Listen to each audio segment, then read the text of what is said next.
Assalamualaikum warahmatullahi wabarakatuh. Perkenalkan, nama saya Hikmatul Hasanah dari program studi biologi NIM 2004-10131.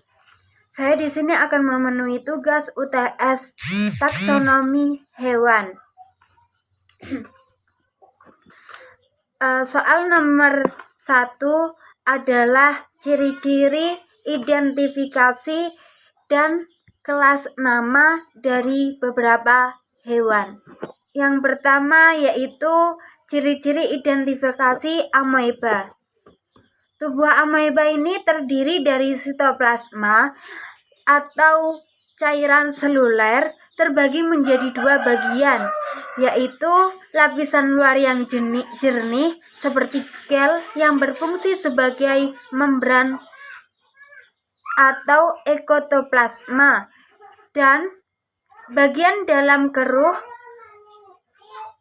dan lebih encer, yaitu endoplasma yang mengandung struktur yang disebut organel. Dan kelas namanya amoeba adalah Tubulunia. Yang kedua adalah Parachemium yang memiliki tubuhnya berukuran antara 120 sampai 300 mikron yang memiliki dua inti, yaitu makronukleus dan mikronukleus. Yang memiliki vakuola, kontraktil, dan non-nukleatil, bergerak dengan menggoyahkan silinya. Dan Parachemium ini kelas namanya adalah Flagellata atau Mastigopara, yaitu kelompok yang mempunyai struktur tubuh khas berupa bulu cambuk atau flagel.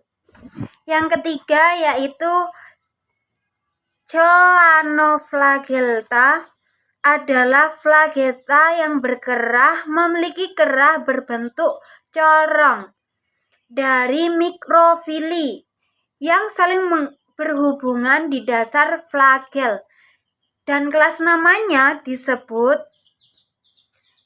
Choanoflagellatea. Dan nomor 4 adalah Gradiamuris. Gradiamuris ini adalah organisme berflagel berbentuk buah pir dengan carkam penghisap anterior yang mendiami duodenum tikus muda dan dewasa tikus dan hamster. Dan kelas namanya dari Gradiamuris ini adalah Hexamitide. Soal nomor 2 yaitu jelaskan siklus hidup Plasmodium. Mulai dari nyamuk Anoplehylis betina yang mengandung sporozoid Plasdium, yaitu menggigit manusia dan meninggalkan sporozoid di dalam jaringan darah manusia. Kemudian melalui aliran darah sporozoid ini masuk ke jaringan hati atau liver. Sporozoid ini berproduksi secara vegetatif atau pembelahan biner yang berkali-kali dan tumbuhan menjadi merozoid. Kemudian merozoid ini menggunakan kompleks apex atau ujung sel untuk menembus sel darah merah, yaitu eritrosit penderita. Dan kemudian merozoid tumbuh dan bereproduksi vegetatif atau pembelahan biner secara berulang-ulang sehingga terdapat banyak merozoid baru. Merozoid ini disebut tropozoid. Tropozoid keluar setelah memecah sel darah merah dan menginfeksi darah merah lainnya secara berulang-ulang dengan interval 48 hingga 72 jam. Di dalam saluran pencernaan nyamuk ini, mikrogametosit tumbuh menjadi mikrogamet dan mikrogametosit tumbuh menjadi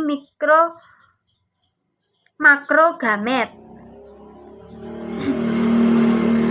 Mikrogamet dan makrogamet ini mengalami fertilisasi sehingga berbentuk zigot diploid yang disebut juga dengan ookinet.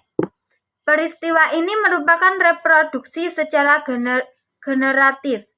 Kemudian ookinet masuk ke dalam dinding usus nyamuk, membentuk oosita yang berdinding tebal di oosista. Berkembang ribuan sporozoid. Kemudian sporozoid ini keluar dari dinding usus berpindah ke kelenjar ludah nyamuk. Kemudian sporozoid akan mengalami siklus yang sama saat nyamuk menginfeksi orang sehat lainnya. Kemudian soal nomor 3. Apa hubungan antara tipe tubuh Farifera dengan sistem pencernaan? Pencernaan secara interseluler adalah proses pencernaan yang terjadi di dalam sel.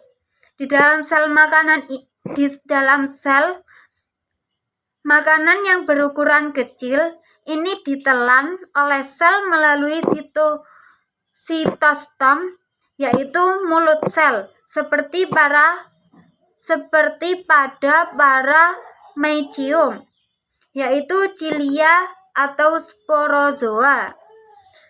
Dengan cara pihositosis, seperti yang dilakukan oleh sel-sel pencernaan pada Farifera dan Coilenterata. Kemudian nomor keempat, jelaskan siklus hidup Cnidaria atau ubur-ubur.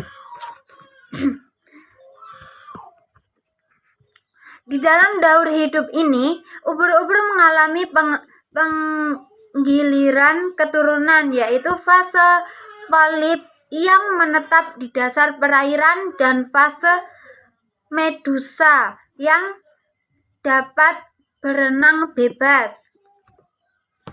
Nah, polip pada ubur-ubur ini merupakan generasi vegetatif yang berkembang biak secara aseksual dengan cara membentuk kuncup. Kemudian, medusa merupakan generasi generatif yang berkembang biak secara seksual dengan peleburan sel kelamin jantan dan betina. Soal yang terakhir yaitu siklus cacing hati. Siklus cacing hati ini yang pertama melalui telur. Telur ini keluar bersama tinja, kemudian